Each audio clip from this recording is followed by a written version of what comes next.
Selamat pagi Bapak, Ibu, dan saudara-saudara semua. Shalom. Puji Tuhan, pagi hari ini kita kembali bisa bersekutu di dalam roh, di mana Tuhan berkenan memberikan kesempatan bagi kita semua untuk beribadah kepadanya. Sebelum kita mulai kebaktian, mari kita berdoa bersama. Ya Allah Bapa di surga, segenap jiwa raga kami mengucap syukur dan terima kasih kepadamu, karena Engkau telah memberikan kesempatan kepada kami untuk melakukan kebaktian. Kami memohon kiranya Roh Kudus menerangi hati kami, agar kami sungguh-sungguh paham dan mengerti apa yang baik dan benar, yang Kau kehendaki dalam kehidupan yang kami jalani. Sebentar lagi kami akan memulai kebaktian minggu ini. Sepenuhnya kami mohon penyertaan-Mu ya Tuhan, dari awal hingga akhirnya nanti. Biarlah kebaktian yang kami lakukan saat ini selalu menyemangati kami untuk terus bersandar kepadamu Tuhan, gunung batu abadi. Terpujilah nama-Mu di seluruh muka bumi, dari selama-lamanya sampai selama-lamanya. Amin. Sekarang saya undang saudara-saudara untuk bangkit berdiri.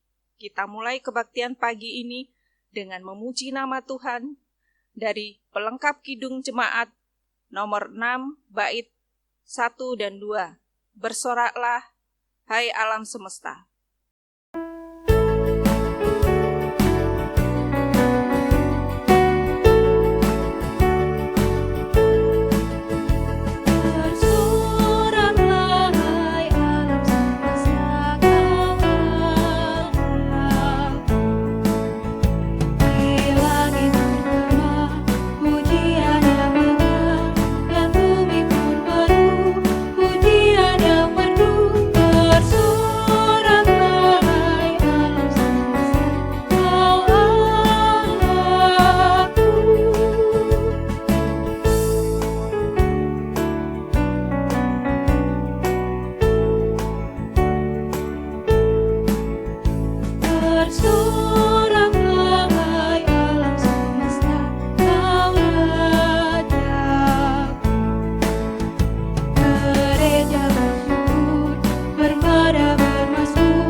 Saudara-saudara kekasih Tuhan Yesus Kristus, marilah kebaktian saat ini kita mulai dengan bersama-sama mengungkapkan pengakuan bahwa sumber pertolongan kita adalah Tuhan Allah yang telah menciptakan langit dan bumi.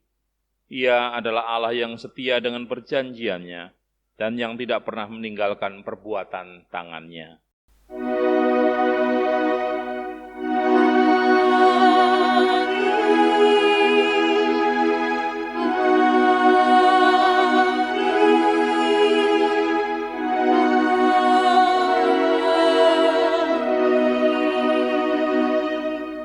Turunlah atas saudara semua kasih karunia, rahmat, dan damai sejahtera dari Allah Bapa dan Tuhan Yesus Kristus.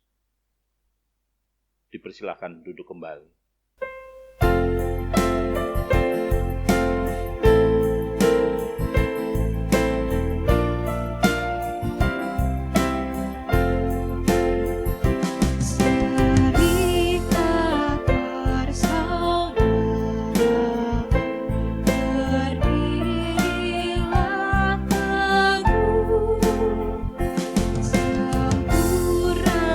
Sempurnakan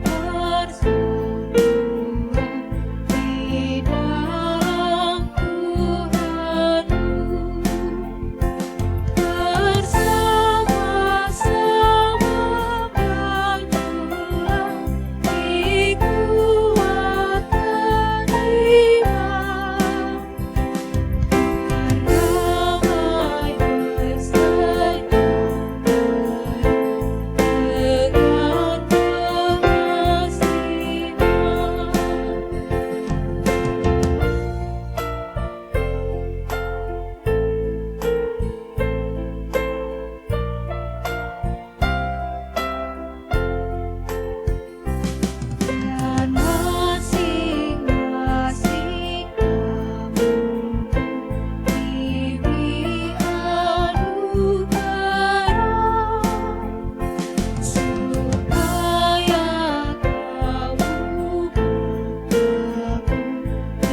Saudara-saudara yang dikasihi Tuhan Yesus Kristus, marilah kita mendengarkan pernyataan kasih setia Tuhan di dalam kebenaran firman-Nya yang diambil dari surat Galatia 6 ayat 9 sampai dengan yang ke-10. Yang demikian bunyinya. Janganlah kita jemu-jemu berbuat baik, karena apabila sudah datang waktunya, kita akan menuai. Jika kita tidak menjadi lemah, karena itu selama masih ada kesempatan bagi kita, marilah kita berbuat baik kepada semua orang. Tetapi terutama kepada kawan-kawan kita seiman. Dalam Galatia 6 ayat 9 sampai dengan 10. Siapa bertelinga hendaklah ia mendengarkan apa yang dikatakan Roh Kudus kepada jemaat-jemaat. Amin. Kita sambut firman Tuhan dengan bangkit berdiri, menyanyikan kidung jemaat nomor 424 bait 1 dan 2. Yesus menginginkan daku.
Saudara-saudara yang dikasihi Tuhan, sebelum kita membaca dan merenungkan firman Tuhan, mari kita mohon pertolongan Tuhan di dalam doa.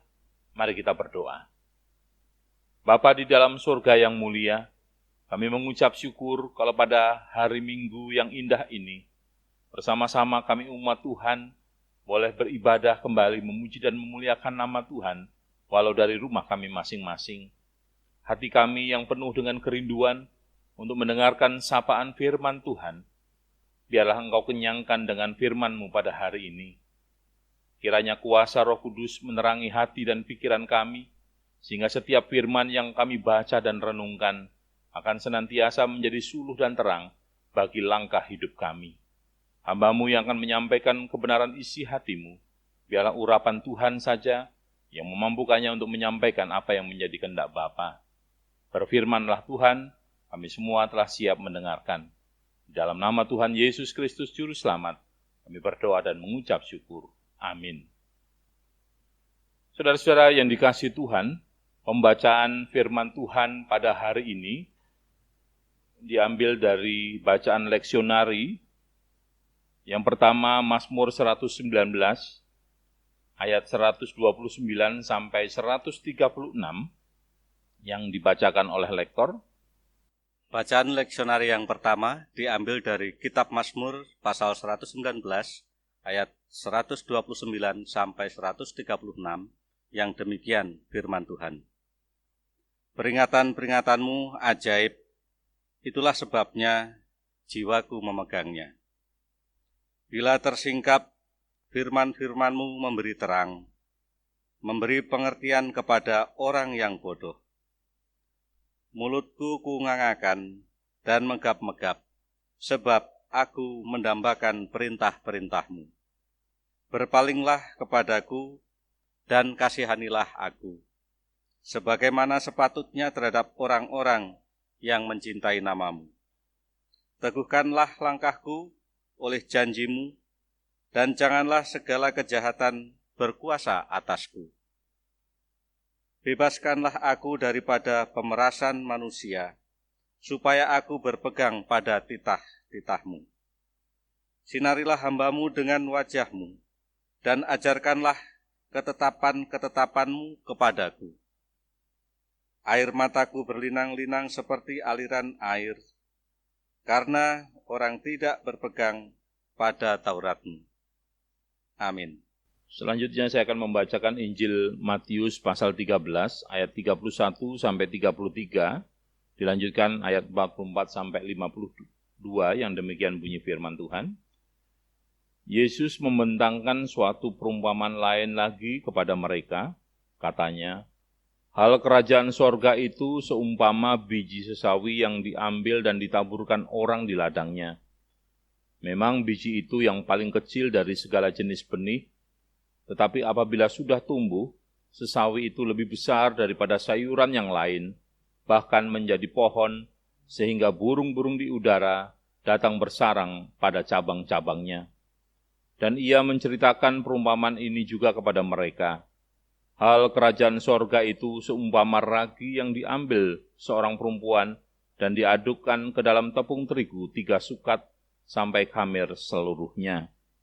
Ayat 44 sampai dengan 52.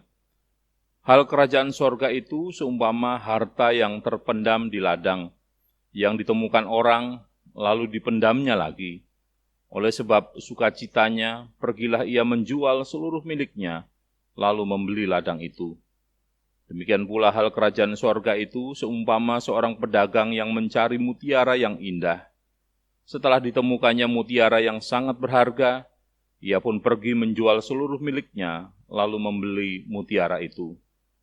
Demikian pula hal kerajaan sorga itu seumpama pukat yang dilabuhkan di laut, lalu mengumpulkan berbagai-bagai jenis ikan. Setelah penuh, pukat itu pun diseret orang ke pantai, lalu duduklah mereka dan mengumpulkan ikan yang baik ke dalam pasu, dan ikan yang tidak baik mereka buang.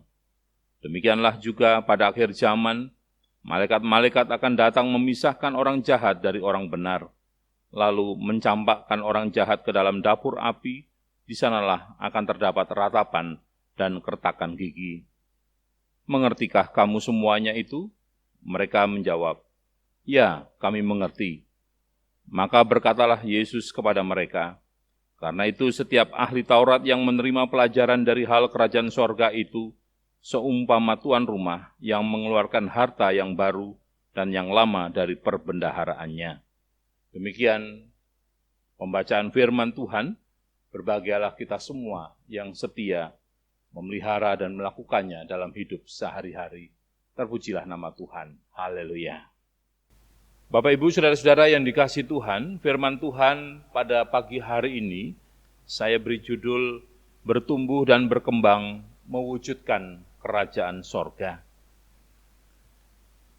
Saudara-saudara yang dikasihi Tuhan, minggu ini anak-anak kita sudah mulai masuk sekolah. Ada yang baru pertama kali sekolah, ada yang naik kelas baru, tapi ada juga yang masuk sekolah baru setelah kemarin melewati kelulusan. Dalam memulai proses belajar mengajar di tahun ajaran baru tahun ini, tidak seperti biasanya, seperti tahun-tahun sebelumnya. Karena situasi pandemi COVID-19 yang sedang melanda negeri ini. Selama masa belajar di rumah dan dari rumah yang dilakukan pada akhir tahun ajaran kemarin, akibat dari pandemi COVID-19 ini ternyata tetap harus dilanjutkan belajar atau bekerja dari rumah masing-masing. Pertanyaannya, senangkah anak-anak mulai bersekolah? Harapannya adalah agar anak-anak tetap bersemangat memulai belajar di tahun ajaran baru ini, walau situasinya tidak seperti biasanya. Bukan hanya anak-anak yang tidak biasa, bahkan Bapak Ibu gurunya pun juga mengalami hal yang sama. Oleh karena itulah, kalau mengawali proses belajar sudah mulai dengan hati yang gembira, rasa senang di hati, pasti akan melewati proses belajar dengan penuh sukacita, sehingga diharapkan juga akan mendapatkan hasil atau nilai yang baik. Oleh sebab itulah, maka peran orang tua di dalam mendukung proses belajar anak-anaknya di dalam situasi seperti sekarang ini akan sangat mempengaruhi kehidupan mereka kelak di kemudian hari. Selain mendukung anak-anaknya belajar, para orang tua juga wajib mendidik anak-anaknya untuk tekun dan disiplin belajar di rumah. Kalau waktunya anak-anak belajar, ya maka orang tua harus mendukung dengan tidak menonton sinetron dengan suara yang keras. Ingatlah bahwa sebagai orang tua, tugas mendampingi belajar anak-anak kita, waktunya lebih banyak daripada para guru di sekolah. Karena bisa jadi ada juga orang tua yang berpendapat bahwa tugas mendidik anak itu memang sudah menjadi tanggung jawab Bapak Ibu guru di sekolah. Karena mereka toh sudah membayar uang sekolah. Sementara itu di rumah orang tua tinggal memetik hasilnya. Apakah benar pendapat yang seperti ini? Saudara-saudara yang dikasihi Tuhan, ketika seorang manusia memulai hidup di dunia ini, keluarga adalah komunitas pertama yang dimasukinya. Orang tua adalah orang pertama yang berinteraksi akrab dengannya. Mungkin ada anak-anak yang tidak pernah bertemu dan tidak tinggal bersama orang tuanya. Namun, biasanya ada yang menggantikan posisinya. Entah itu Pak D, Bude, atau Pak Lek, Bule, atau bahkan kakek nenek, atau keluarga besar yang lain, atau bahkan keluarga di panti asuhan. Mereka pun juga adalah keluarga dan orang tua dari anak-anak. Itu berarti keluarga menjadi tempat pertama dan utama dari sebuah proses pendidikan. Di dalam hal ini, orang tua juga adalah pendidik pertama dan utama bagi anak-anaknya.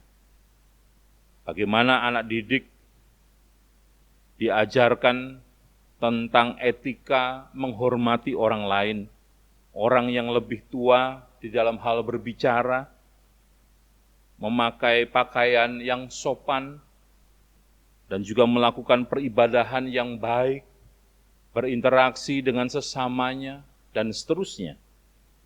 Ketika ini sudah menjadi model dalam kehidupan sebuah keluarga, maka berikutnya anak-anak akan saling mendidik, bahkan bisa juga pada saatnya anak akan mendidik orang tuanya, memberikan pengajaran yang baru. Pada akhirnya keluarga satu dengan yang lain juga bisa saling mendidik satu dengan yang lainnya. Namun bagaimana sebetulnya caranya untuk bisa menjadi pendidik sesuai dengan kehendak Tuhan? Saudara-saudara yang dikasihi Tuhan, sebagai pendidik, orang tua tidak boleh mudah putus asa, karena bisa jadi didikannya tidak segera membuahkan hasil. Atau bisa pula ternyata ada berbagai kendala di dalam melakukan proses didikan itu. Oleh karena itu, sebagai seorang pendidik, kita semua sebagai orang tua harus memiliki pondasi yang kokoh, pondasi yang kuat. Layaknya sebuah rumah harus kokoh supaya bisa menaungi seluruh penghuni rumah yang ada di dalamnya dengan rasa aman. Maka seorang pendidik juga harus memiliki pondasi yang kokoh, sehingga tidak mudah kehabisan daya di dalam mendidik. Bisa saja terjadi Orang terlalu asyik dengan aktivitasnya mendidik dan bangga dengan statusnya sebagai pendidik, merasa bahwa dia sudah sangat berpengalaman sehingga dia lupa untuk mengokohkan pondasinya dan bisa jadi hal itu akan menjadi rapuh. Ketika ada gelombang masalah melanda, maka pondasi yang lemah tadi akan bisa menghancurkan, merobohkan, dan membuat patah semangat. Oleh karena itu, jangan lupa memelihara pondasi masing-masing seorang pendidik. Firman Tuhan hari ini mau mengingatkan pondasi yang kuat bagi hidup kita sebagai orang percaya, termasuk sebagai seorang pendidik. Yang pertama,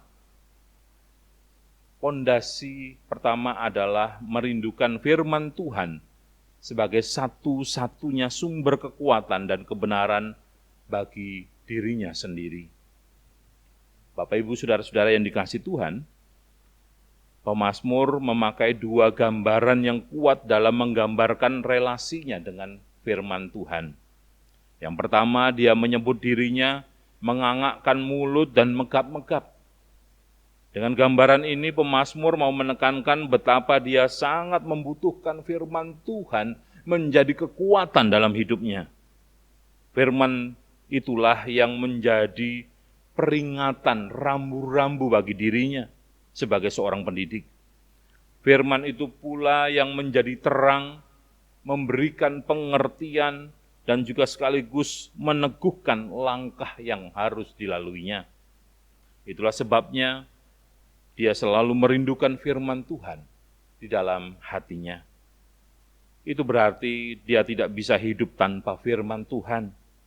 Dia hidup hanya berdasarkan pada kebenaran firman Tuhan.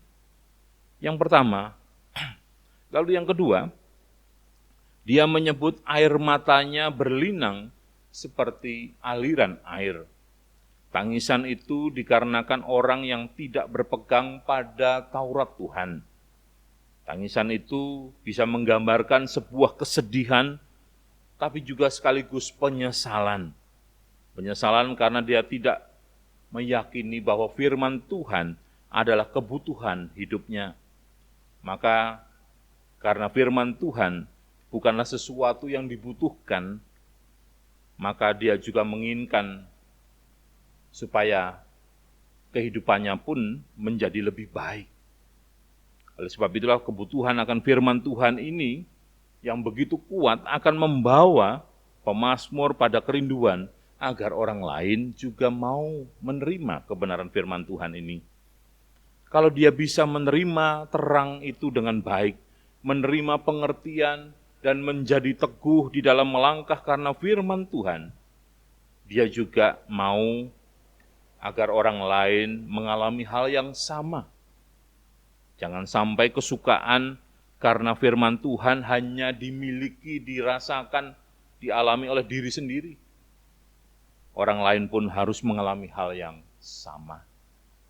Demikian juga kiranya seorang pendidik.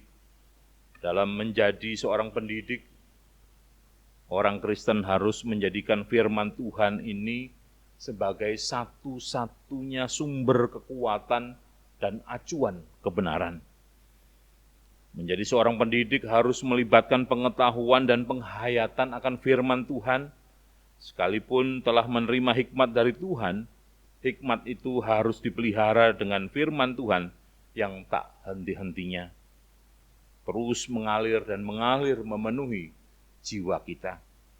Demikian pula dalam memberikan teladan dan pengajaran, semua harus dilandaskan pada kebenaran firman Tuhan. Kebenaran yang hanya dipegang pada sumber firman Tuhan saja. Bukan pada pendapat pribadi, bukan pula pada kata orang. Itu yang pertama, pondasi yang pertama. Pondasi yang kedua, mendidik dalam semangat menghadirkan kerajaan sorga sebagai wujud keselamatan, baik di dunia ini sekarang atau pada kesempurnaannya pada akhir zaman. Bapak, Ibu, Saudara-saudara yang dikasihi Tuhan, kerajaan sorga kadang dipahami hanya sebagai sesuatu yang baru akan terwujud kelak setelah dunia ini berakhir. Namun kenyataannya dari ajaran Tuhan Yesus yang kita terima hari ini tidak demikian. Kerajaan sorga sebagai keberadaan pada akhir zaman hanya disebutkan terakhir dengan perumpamaan tentang pukat. Sama seperti ikan-ikan disortir dari sebuah pukat untuk memisahkan yang baik dan yang tidak baik, demikianlah pada akhir zaman nanti manusia akan dipisahkan antara yang baik dan yang jahat. Sementara itu selama masih hidup di dunia ini, orang baik dan orang jahat akan hidup berdampingan, hidup bersama-sama.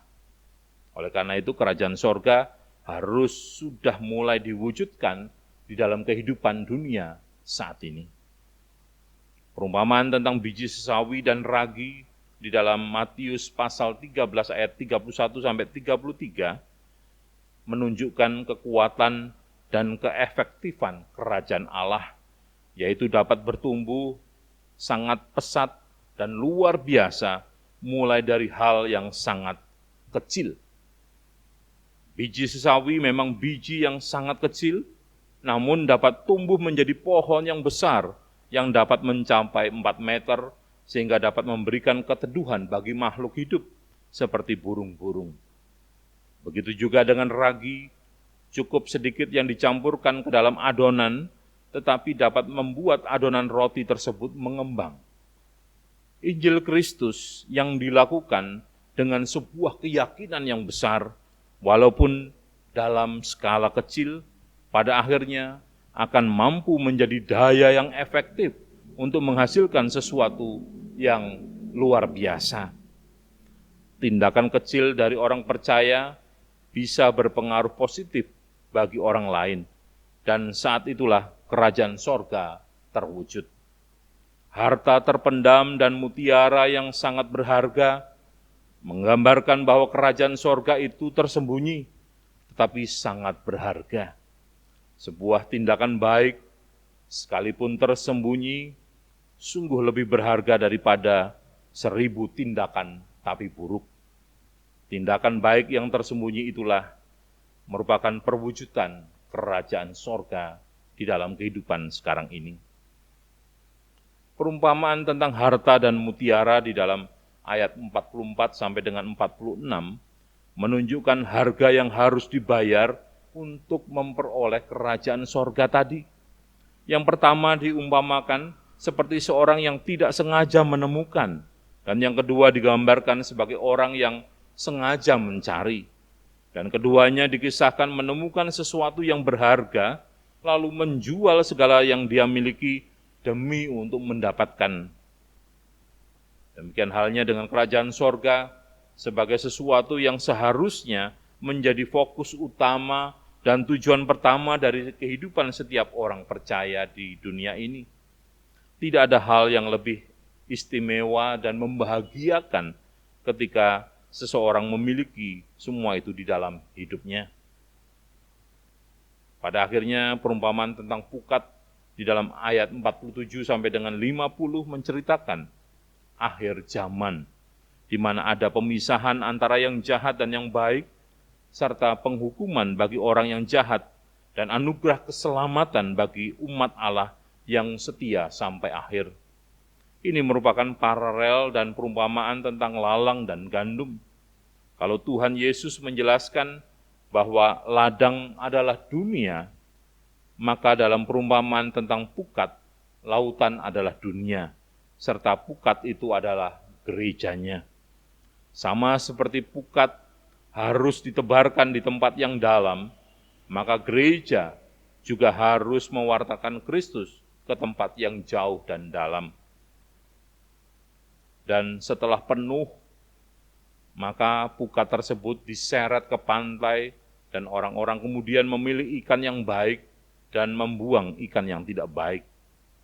Ini menggambarkan tentang kehidupan akhir zaman, di mana para malaikat akan memisahkan manusia yang baik dari yang tidak baik.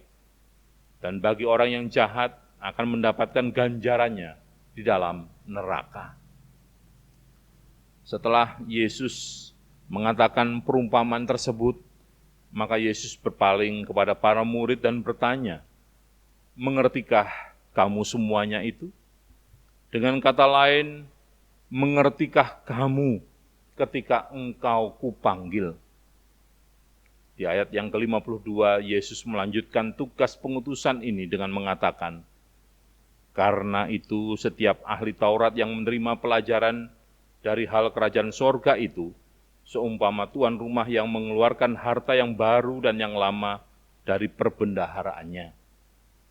Menggunakan fungsi ahli Taurat yang bertugas mengajar, maka Yesus menerapkan tugas ini kepada para murid dan yang juga harus diteruskan oleh gereja.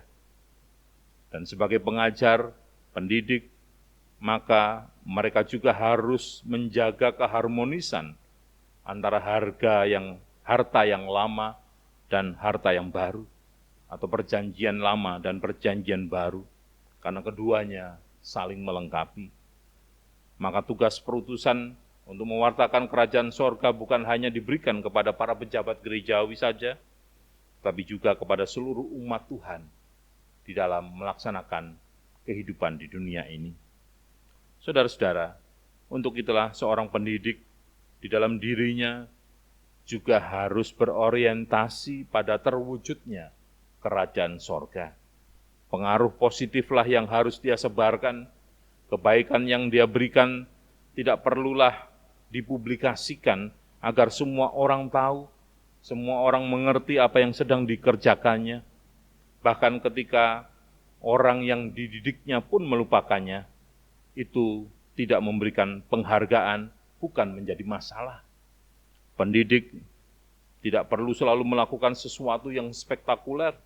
Pendidik tidak perlu harus kelihatan, namun pendidik di dalam hatinya harus selalu mewujudkan bagaimana menghadirkan kerajaan sorga dimanapun Tuhan menempatkannya. Saudara-saudara yang dikasih Tuhan, kita semua adalah pendidik. Dalam keluarga, setiap orang tua adalah pendidik dan pengajar bagi anak-anaknya, agar ketika anak itu menjadi dewasa, kita bisa melihat bagaimana didikan dan ajaran yang kita berikan akan bermanfaat membentuk kehidupan mereka. Sehingga ketika mereka dewasa pun, mereka akan mensyukuri betapa besarnya peran orang tuanya di dalam hidup mereka. Demikian juga di dalam persekutuan, kita saling menjadi pendidik dan naradidik satu dengan yang lain. Mari kita kuatkan persekutuan kita dengan saling mendidik, namun jangan sampai keasikan mendidik. Ingatlah, yang paling berharga dalam menjadi pendidik adalah membentuk dan memperkuat fondasi diri. Sementara itu, tetap harus melanjutkan karya sebagai pendidik yang tangguh agar dapat terus berbuah nyata dalam kehidupan. Pada akhirnya, selamat mendidik, tetap semangat. Tuhan Yesus memberkati saudara semua. Amin. Saudara-saudara, mari kita bersama-sama menaikkan syafaat kita. Kita bersatu hati dalam doa. Mari kita berdoa. Bapa di dalam sorga yang mulia, Bapa yang kami agungkan dan kami sembah di dalam nama Tuhan Yesus Kristus, Juru Selamat kami yang hidup. Segala kemuliaan, puji, hormat hanya bagi-Mu Tuhan, karena Engkau Allah yang layak dipuji, layak dihormati dalam setiap kehidupan kami. Karena kesetiaan-Mu yang telah menyertai seluruh kehidupan kami dan tidak pernah berhenti mengalir dalam kehidupan kami. Bapa di dalam sorga, kami juga berdoa Tuhan, menyerahkan seluruh kehidupan kami, jemaat Tuhan yang ada di GKSPS Metro. Bukan sebuah kebetulan Engkau memanggil kami, melainkan adalah rencana Tuhan, kehendak Tuhan bagi setiap kami. Oleh sebab itu ya Bapa, kami menyatukan hati, menaikkan syafaat kami untuk kehidupan yang ada di dalam kehidupan yang kami jalani di dunia ini. Kami berdoa menyerahkan kehidupan pemerintahan bangsa kami, terlebih di dalam menyikapi situasi yang saat ini sedang menghadapi penyelesaian kasus virus corona. Tuhan, kami tidak tahu sampai kapan hal ini terjadi, namun kami berpengharapan besar melalui upaya para pemimpin bangsa kami, penelitian-penelitian yang dilakukan untuk menekan perkembangan virus corona, semuanya ada di dalam penyertaan Tuhan. Demikian juga jika pemerintah membuka pintu untuk kami boleh kembali beraktivitas, namun bukan dalam pemahaman yang lama, namun kami memberikan pemahaman yang baru, yaitu bahwa kami mendukung untuk mengembalikan perekonomian bangsa dan negara kami. Bapa dalam surga, biarlah apa yang sudah dilakukan oleh Presiden untuk memilih tim yang akan melaksanakan peningkatan ekonomi bangsa kami, biarlah bukan hanya tim itu, tetapi kami, masyarakat negeri ini juga berkenan mengikutinya. Kami menjaga protokol kesehatan dalam beraktivitas, sehingga kami dijauhkan dari segala sakit penyakit. Kami berdoa untuk apa yang dilakukan pemerintah ini, kiranya juga boleh didukung dalam pemerintahan di daerah-daerah, sehingga semuanya menyatukan hati untuk membawa perubahan besar bagi kehidupan masyarakat negeri ini. Kami berdoa untuk anak-anak kami, baik mereka yang ada di tingkat dasar, dari SD, SMP, SMA, bahkan perguruan tinggi, yang akan memulai kembali proses belajar. Lebih anak-anak SD, SMP, SMA yang sudah mulai dalam proses daring. Tuhan tolong agar melalui proses yang terasa asing ini, mereka tidak merasa kesulitan, tetapi belajar menyesuaikan diri. Karena kami tahu bahwa di dalam adaptasi kebiasaan baru ini akan membawa kami pada kehidupan yang membiasa. Sehingga pada akhirnya ke depan segala sesuatu dilakukan secara virtual. Tuhan tolong segala persiapan yang dilakukan oleh orang tua untuk membiayai segala sesuatunya. Kami percaya Tuhan juga akan mencukupkan semuanya. Kami berdoa untuk para pendidik, guru, agar mereka juga boleh melaksanakan tugasnya dengan baik. Mereka semakin kreatif di dalam memberikan pengajaran kepada anak-anaknya melalui daring. Dan juga sebagai orang tua, kami adalah para pendidik dan sekaligus pengajar bagi anak-anak kami. Berikan kami hikmat ya Tuhan, bukan hanya berpikir, tetapi melakukan menjadi teladan yang baik bagi anak-anak kami. Melalui sikap hidup, berdoa, berkata-kata yang baik, yang menyenangkan hati Tuhan, biar anak-anak kami juga belajar untuk meneladaninya dan melakukannya dalam kehidupan mereka. Terima kasih Bapak, kami berdoa untuk setiap anak-anak muda yang rindu untuk mendapatkan teman hidup, biar Tuhan juga yang berkenan memberikan jawaban atas segala kerinduan mereka. Mereka yang rindu untuk mendapatkan momongan, keluarga-keluarga yang sudah lama menikah namun belum dikaruniai, biarlah Tuhan juga memberikan apa yang terbaik bagi mereka. Kami berdoa untuk orang tua kami yang telah berusia lanjut, Bapak berkati mereka semua di dalam usia yang semakin bertambah, tubuh yang lemah, tapi roh yang terus menyala-nyala. Biar ini menjadi kekuatan dan semangat mereka untuk senantiasa menyembah dan memuliakan nama Tuhan. Kami berdoa untuk majelis jemaat GKSPS Metro yang mempersiapkan diri untuk memulai ibadah onsite pada minggu pertama bulan Agustus nanti, di mana hal itu juga bertepatan dengan kami merayakan perjamuan kudus Tuhan. Bapa di surga, segala sesuatunya boleh dilakukan dengan baik, manakala kami boleh menyatukan hati, bukan untuk menonjolkan diri mencari kepentingan pujian, tetapi semuanya adalah untuk sembah bakti kami kepada Tuhan. Biarlah majelis mempersiapkan dengan penuh sukacita, dan pada hari H, jemaat pun dengan penuh sukacita sesuai penjadwalan yang ada, bersedia mendukung melalui kesetiaan di dalam hadir sesuai jadwal. Terima kasih Bapa di surga, banyak hal tidak kami ungkapkan, namun Engkau mengetahui kedalaman hati kami, betapa kami terbatas dan seringkali kami belum bisa menyenangkan hati Tuhan. Inilah seluruh doa dan permohonan kami. Semuanya kami naikkan di dalam nama Tuhan Yesus Kristus, Juru Selamat kami yang hidup, yang kepadanya kami terus berdoa dan mengucap syukur. Haleluya. Amin.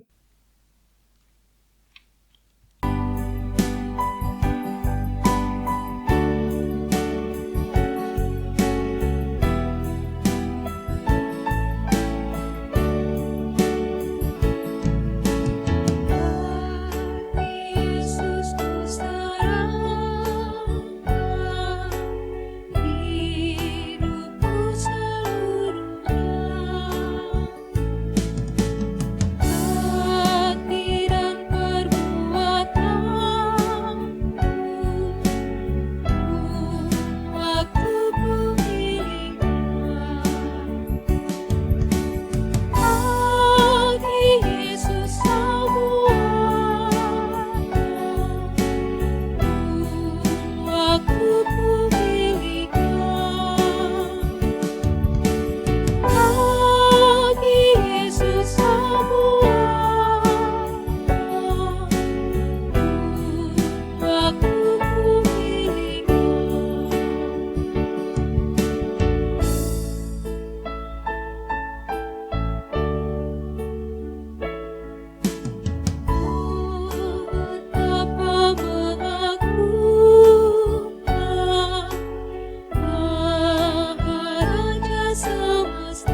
Saudara-saudara yang dikasihi Tuhan, marilah kita berdiri. Bersama-sama dengan gereja dari segala abad dan tempat, kita mengucapkan pengakuan kepercayaan kita dengan mengucapkan pengakuan iman rasuli bersama-sama. Mari.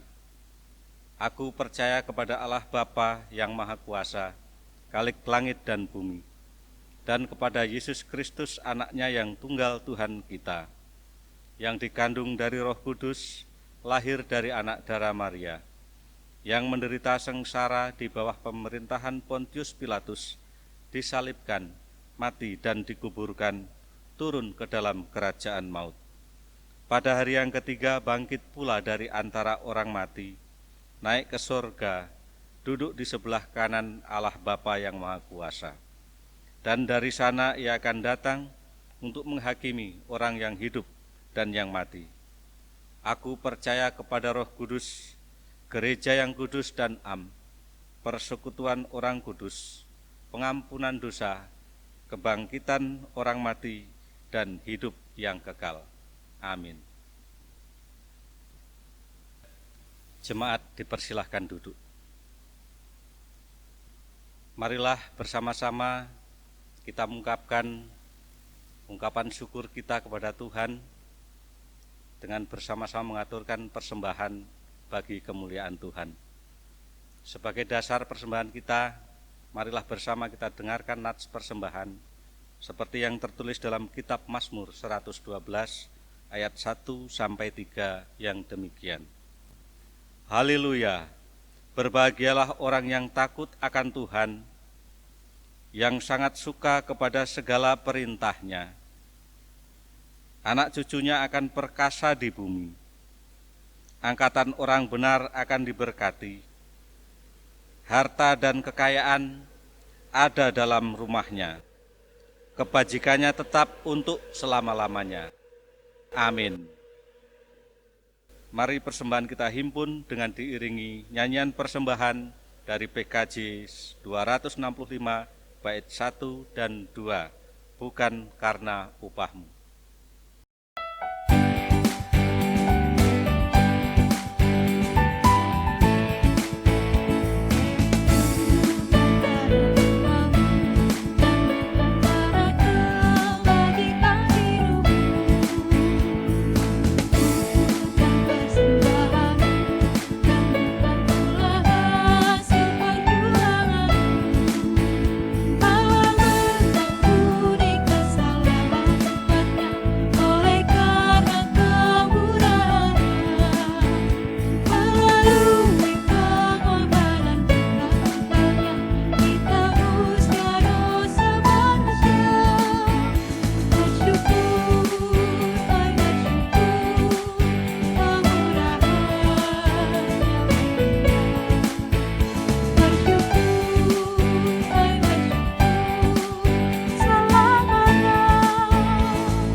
Jemaat diundang bangkit berdiri.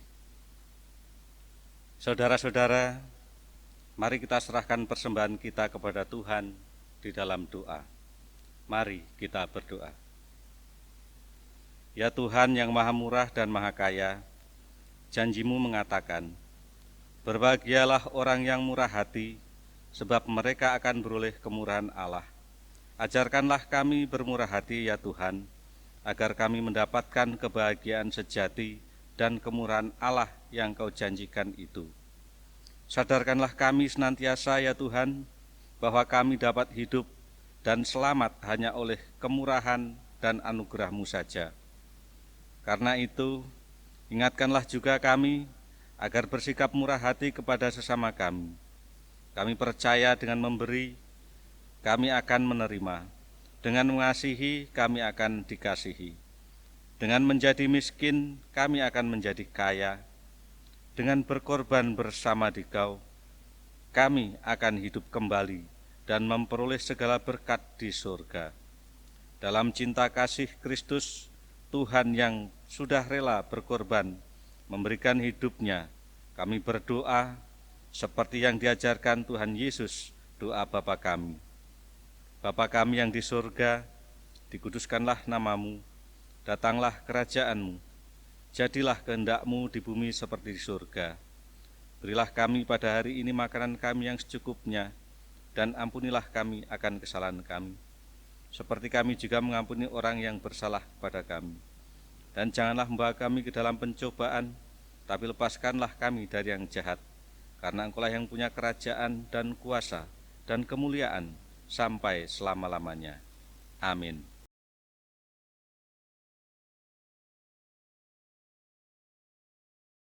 Saudara-saudara yang dikasihi Tuhan, kita masuki pengutusan dan berkat. Pulanglah dengan damai sejahtera, dan jadikanlah firman Tuhan sebagai dasar kehidupan saudara semua.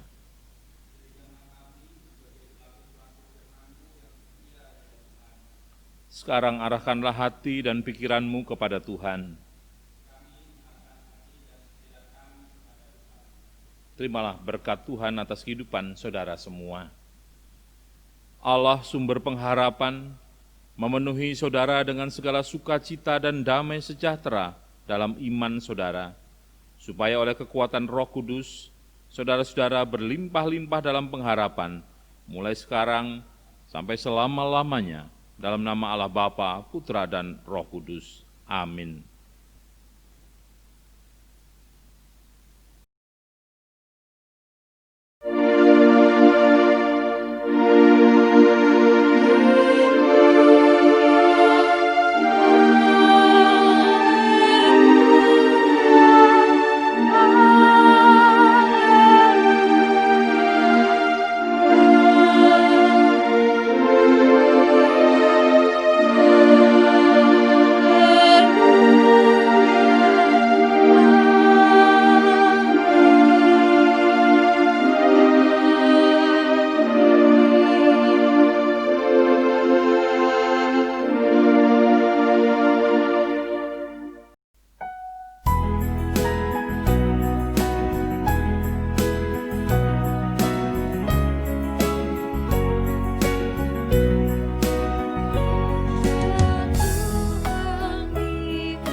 Saudara-saudaraku terkasih, dipersilakan duduk kembali. Mari kita bersaat teduh bersama-sama. Ya Allah yang Maha Kuasa dan Maha Kasih, kasih-Mu abadi dan kesetiaan-Mu kekal selama-lamanya. Kami mengucapkan terima kasih kepadamu karena Engkau telah berkenan memimpin kami dalam kebaktian yang kami lakukan hari ini. Firman-Mu yang telah kami dengarkan, kiranya selalu menjadi pedoman bagi kami di dalam melaksanakan pengutusan yang telah Engkau percayakan kepada kami. Selanjutnya, kami memasrahkan hidup dan kehidupan kami ke dalam tangan kuasa-Mu.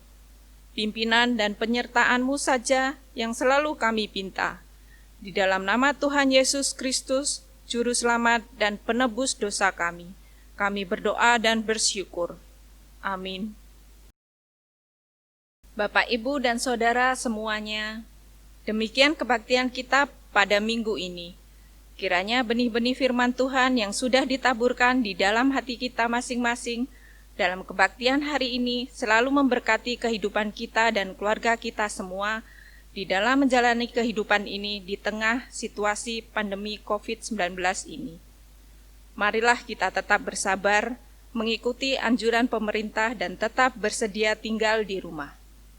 Selalu memakai masker jika keluar rumah dan membersihkan diri setelah berpergian. Kita berdoa agar kehidupan kita untuk beribadah di gereja kembali bisa terlaksana. Bukan karena ingin seperti yang lainnya, tetapi karena waktu Tuhan benar-benar telah mengizinkan kita beribadah kembali. Karena saat ini di berbagai tempat marak kembali pertumbuhan jumlah orang yang terinfeksi virus corona. Kita tetap berkomitmen untuk mengikuti apa yang menjadi keputusan pemerintah. Selamat pagi. Tetap semangat, Tuhan Yesus memberkati kita semua. Haleluya.